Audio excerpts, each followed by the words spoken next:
Du professeur Daniel Aboua, il est membre d'une commission de réécriture de l'histoire du Cameroun. Il faut rappeler que dans une décision signée le 16 décembre 2021, le ministre des Arts et de la Culture a créé, organisé, dans un texte justement, créé, organisé et défini le fonctionnement du comité scientifique élargi qui est chargé de la rédaction de l'histoire générale du Cameroun. Pour vous, c'est une initiative louable? Oui, c'est une initiative louable.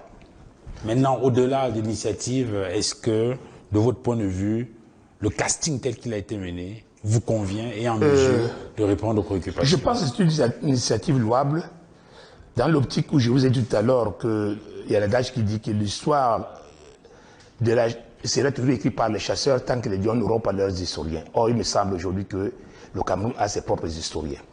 Ce que je peux regretter, d'abord, c'est une initiative louable. Et ce que je peux regretter par contre, c'est la constitution des commissions.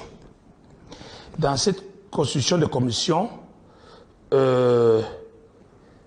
j'ai constaté, moi peut-être que je suis peut-être pas grand-chose, moi personnellement je ne suis pas grand-chose en tant qu'historien, mais il y a quand même des Camerounais reconnus au niveau mondial comme grands historiens, comme les piliers de l'histoire, comme Achille Mbembe, qui ne figure pas là.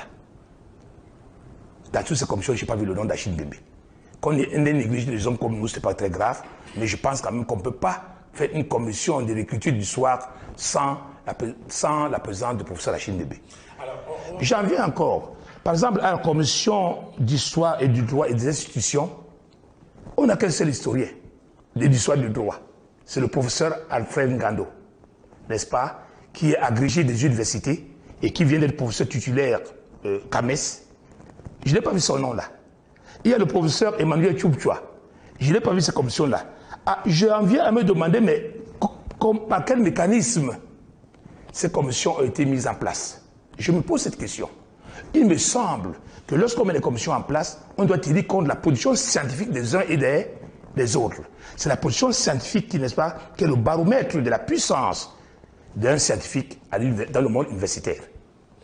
Or, quand je vois dans la commission d'histoire du droit et des institutions, le seul historien du droit que nous avons, le professeur Alfred Ngando, est absent, je me demande, est-ce, comme on en a pris l'habitude dans ce pays, est-ce par cooptation, par amitié, qu'est-ce qui explique, n'est-ce pas, ce déséquilibre dans le cadre de ces commissions?